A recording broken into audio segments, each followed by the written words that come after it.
400 metric ton कचरा रोज का निकलता है। वो डालने के लिए भिवंडी शहर को जगह नहीं है।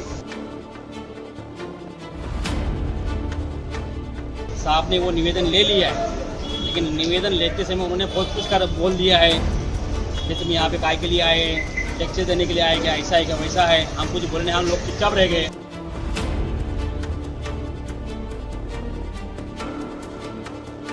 इतनी तकलीफ है कि वहाँ पे लोग खाना नहीं खा सकते, घर में इतना बास आता है केमिकल का। इतना केमिकल युक्त पानी जो रहता है वो पूरे खेत में चला जाता है और हमारे पूरे जितने भी किसान हैं उनकी खेती खराब हो जाती है।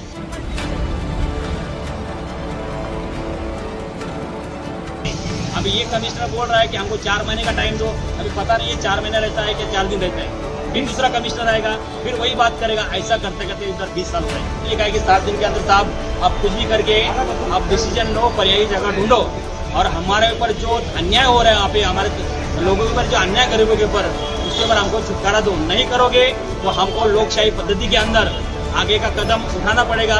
वहाँ पे हमको धरना आंदोलन करना पड़ेगा, मोर्चा निकालना पड़ेगा और जो भी होएगा कायदा सुव्यवस्था बिगड़ेगी उसकी जिम्मेदार। हेलो फ्रेंड, मैं फिरोज बेगम दवाई। आप जानते हैं भिवंडी शहर में हर रोज 500 टन कचरा उठाया जाता है। दोस्तों 500 टन कचरा उठा के इसको फेंका कहाँ जाए। महानगर पालिका के सामने सबसे बड़ा चैलेंज यही है कि इतना कचरा उठा के पहले एक जगह थोड़ा करके जमा करते हैं, अलग अलग उठाकर जो है डंपिंग ग्राउंड में फेंका जाता है। डंपिंग ग्राउंड ये एक अलग विषय है महानगर पालिका का। इसमें कई चैलेंजेस आते हैं। फिलहाल जो भिवंडी का जो डंपिंग ग्राउंड बना हुआ है वो है भिवंडी के रामनगर में, मतलब चालिंद्रा से थोड़ा सा आगे जाते हैं। एक तरफ चालिंद्रा पड़ता है और दूसरी तरफ में रामनगर पड़ता है, गायत्री नगर पड़ता है, शांति नगर का जो एरिया आता है वो उसके पीछे का एरिया है।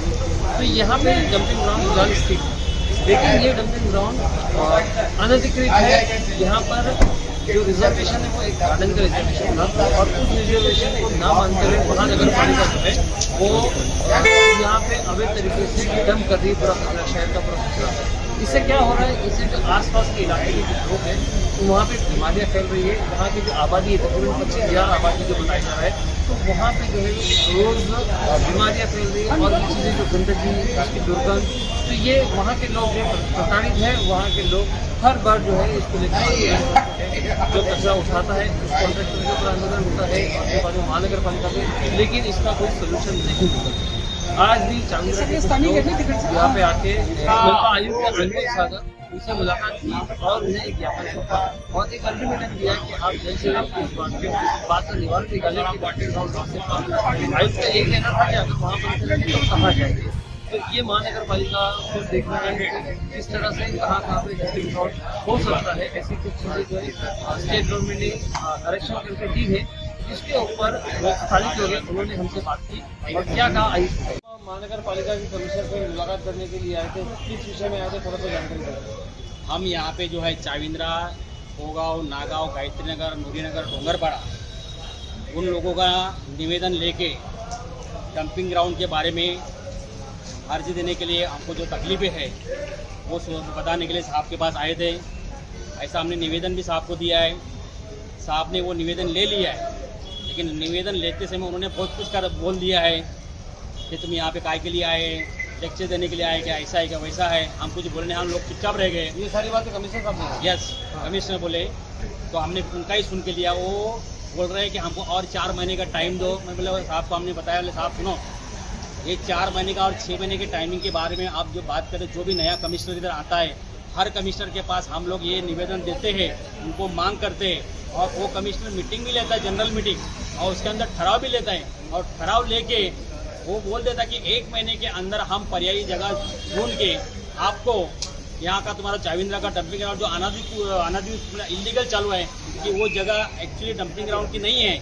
वहाँ के शेतकरी लोगों ने, किसान लोगों ने वो जगह जो है महानगर पालिका को दे दिया है, वो सिटी पार्क के लिए दे दिया है। लेकिन अभी वो सिटी पार्क न करते हुए उन्होंने आज वहाँ पे करीबन 20 साल से ये लोग कचरा खड्डा भर रहे ऐसा करके बोल के वहाँ पे लोगों को फंसा रहे और उन हमारे लोगों से, वो हमारे लोगों के आरोग्य से मतलब खेल रहे। किस तरह की तकलीफें आती हैं वहाँ पे? इतनी तकलीफ है कि वहाँ पे लोग खाना नहीं खा सकते, घर में इतना बास आता है केमिकल का इतना केमिकल युक्त पानी जो रहता है वो पूरे खेत में चला जाता है और हमारे पूरे जितने भी किसान हैं उनकी खेती खराब हो जाती है।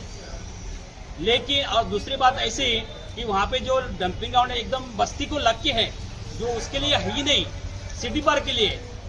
अभी उनके नाम पे 7/12 होने की वजह से ये लोग डायरेक्ट मतलब वहाँ पे ऐसा जो है इलीगल काम कर रहे हैं। लेकिन वो जगह जो है सिटी पार्क के लिए, तो सिटी पार्क का उद्देश्य उसने करना चाहिए। उनको टाइम भी दिया गया है, हर टाइम ऐसा ही हो रहा है। नया कमिश्नर आता है वो 6 महीने का 2 महीने का टाइम लेता है, लेकिन बाद में कुछ उसके ऊपर इम्प्लीमेंट नहीं करते, कुछ नहीं करते। अभी ये कमिश्नर बोल रहा है कि हमको 4 महीने का टाइम दो।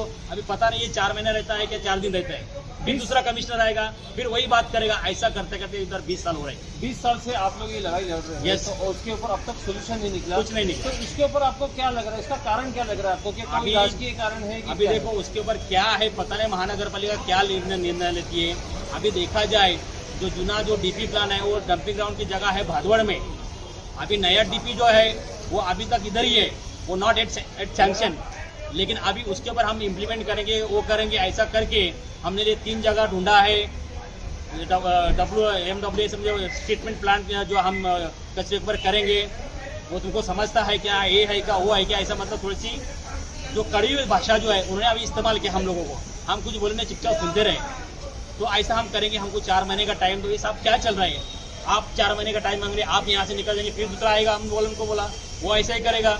हम कितने दिन है अभी इसके अंदर जो है, जब से शुरू हो रहा है वो टाइम पे पहले दापोड़ा का जगह था जो महानगर पालिका को शासन ने वर्ग किया था, बराबर। वहाँ तक उन्होंने कुछ किया नहीं, ना कार्रवाई किया। वो जगह अभी फिर से ग्राम पंचायत को अलर्ट हो गई, वहाँ पे ये लोग हार गए। इसका मतलब ये है कि ये लोग कुछ भी मतलब आगे वाले कुछ करते नहीं। जब उनके ऊपर आती है तब तक वो हाँ बोलते हैं, उसके बाद में सब भूल जाते हैं। अच्छा, तो अभी आप लोगों का अगला कदम क्या रहेगा, मतलब अभी क्या करने वाले हैं आप लोग? अभी हम लोग जो लेटर दिया उनको, जो निवेदन दिया है, उसके अंदर हमने उनको सब बातें हमारी बता दिया है। यदि उनके अंदर हमने ये भी लिखा है कि 7 दिन के अंदर साहब आप कुछ भी करके आप डिसीजन लो, पर्यायी जगह ढूंढो।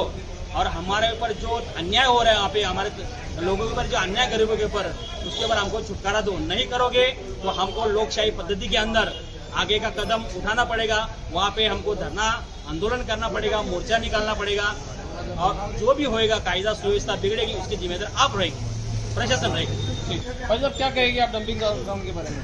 ये सब भिवंडी अपने शहर की लापरवाही है कमिश्नर की। सर, इतना बड़ा भिवंडी शहर है, 400 मीट्रिक टन कचरा रोज का निकलता है। वो डालने के लिए भिवंडी शहर को जगह नहीं है। शासन ने 52 एकड़ जगह दिया दापोड़ा में, वो जगह के ऊपर लापरवाही किया, कंपाउंड ने मारा, ऐसे ही छोड़ दिया। वो जगह आज सब अतिक्रमण हो गया, वो छूट गई। छूटने के बाद फिर 2011 के ये क्या है, तात्पर्य स्वरूप है ना, तात्पूर्ति स्वरूप में ये कहाँ पे डालते हैं कचरा? साईं बाबा बोलते हैं खड्डा भरने का है, खाड़ी पार भरने का है, फेनागांव करने का है। ऐसा कर करके एक दिन 2011 में चाविंद्रा पे आ गए हमारे उधर रामनगर कायपुर। वो हमको खड्डा भरना है। खड्डा भरने के नाम पे आज 2011 से लेके आज तक कचरे का पहाड़ तैयार हो गया है। और वो कचरे से इतनी तकलीफ हो रही है लोगों को, पब्लिक को, कि वहाँ पे एक माध्यमिक प्राथमिक माध्यमिक स्कूल है महापालिका का, वहाँ पे 1000 बच्चे स्कूल पढ़ते दोनों शिफ्ट में। उसके बाद 25 से 30 हजार लोग बसती है उधर, आबादी है। उसके बाद सैकड़ों एकड़ जमीन है किसानों की। ये कचरे के अंदर से केमिकल युक्त जो केमिकल निकलता है वो खेती में जाता है, खेती नापिक हो जाती है, खेती खराब हो जाती है। प्लस लोगों को जो तकलीफ हो रही है कि मलेरिया, टाइफाइड, डेंगू, फेंगू अनेक बीमारियां तैयार हो रही है वो। और दूसरी बात में बच्चे लोग को तकलीफ हो रही है, स्कूल के बच्चे लोगों को तकलीफ। हम बार बार निवेदन दे रहे हैं कारपोरेशन को, हम शासन दरबार गए, शासन ने इनको योगेश मछे सर थे कमिश्नर, उनको हम लेके गए डंपिंग ग्राउंड ने पूरा चेक कर दिया। चेक करने के बाद में 19 एकड़ जगह शासन ने मनु कुमार श्रीवास्तव महसूल सचिव थे, उसने भिवंडी के लिए डंपिंग ग्राउंड के लिए दिया कालवा वसई रोड पे। तो मैं हीरे साहब वो टाइम में कमिश्नर था, महसूल मंत्री सचिव बोल रहा था मेरे को, मनु कुमार श्रीवास्तव साहब, कि तुम्हारा जगह दे दिया, उसको कंपाउंड मारो। डंपिंग ग्राउंड के लिए ये लोग ने लापरवाही, कुछ ध्यान नहीं दिया अभी तक नहीं। अच्छा, ये मामले में आप लोगों ने जो स्थानीय आमदार है उनसे संपर्क किया था? हाँ, देखो वहाँ पे जो स्थानिक आमदार थे, पहले वाले थे, आज भी है, उनको बार बार हमने निवेदन भी दिया, उनको संपर्क भी किया। वो लोग भी सिर्फ आश्वासन दे रहा है, कुछ मतलब उसका पर इम्प्लीमेंट नहीं हो आमदार रहा है। साहब ने तो एक बार ग्रामीण को लेकर, ग्रामीण के डंपिंग को लेकर आवाज उठाई थी ना, इसमें संसद में आवाज उठाई थी। वो ग्रामीण का था, वो कहाँ पे रहता, वो कौन सा गाँव है वो सापा करके उधर गांव है, वहाँ पे इधर का अपना भिवंडी का कचरा हाँ, नहीं वो जाता पता है, है, हाँ, वो हाँ। कचरा जा रहा है थाना का, बराबर। अभी उधर क्या हो रहा है क्या नहीं हो रहा है वो नहीं तो आमदार साहब आपने को बोला मालूम। कि यहाँ भी जो है, यहाँ की भी ये जिम्मेदारी बात तो- हमने उनको रखी कि साहब ये जो कचरा इधर जो आप दम हमारे इधर कर रहे हैं जो इलीगल है, वही कचरा आप उधर लेके जाओ जैसे थाना महानगर पालिका कर रही है। हाँ, ऐसा उनको भी हमने बताया। अच्छा, तो आमदार साहब का इसमें क्या कहना है? अभी आमदार साहब का उसका कहना है कि उधर के लोग जो आजू बाजू वाले गांव वाले वो विरोध कर रहे हैं उसके लिए, तो उसके लिए अभी हम कुछ नहीं बोल पाएंगे। आमदार साहब ये बोले कि हम कुछ ना कुछ सोल्यूशन निकालेंगे, लेकिन कब निकालेंगे? अभी डीपी प्लान अभी आगे आपको सब लोगों को मालूम है, बोलने की जरूरत नहीं। जो बड़े नेता लोग हैं, आमदार लोग हैं, स्पष्ट बोलता हूँ मैं, उन्होंने अपने जो हित के लिए और अपने जहाँ पे उनके संबंध है वो सर्वे नंबर जो है हटा दिए रिजर्वेशन से। और ये बात हमने साहब को ही बताया था, रईस शेख को भी, साहब हमारा कुछ करो, उनको निवेदन भी दिया था। लेकिन हम सोच रहे थे कि साहब कुछ करेंगे, लेकिन साहब ने कुछ पाठपुरावा किया है कि नहीं पता नहीं। लोग बोल रहे थे पाठपुरावा किया, लेकिन उन्होंने पाठपुरावा किया, उसके लिए भी उनका कुछ मतलब ये साले नहीं। ग्रामीण के लिए विधायक ने वहाँ पर विधानसभा में आवाज उठाई, तो जहाँ लाखों लोग प्रभावित हैं, जैसे गायत्री नगर क्षेत्र के लिए आवाज क्यों नहीं उठाई अभी तक विधायक? अभी देखो ये बात हम नहीं बोल सकते अभी उनके मन में क्या है। अभी उन्होंने उनके लिए तो आवाज़ उठाई, इधर के लिए क्यों नहीं उठाई, ये भी हमको भी सवाल है।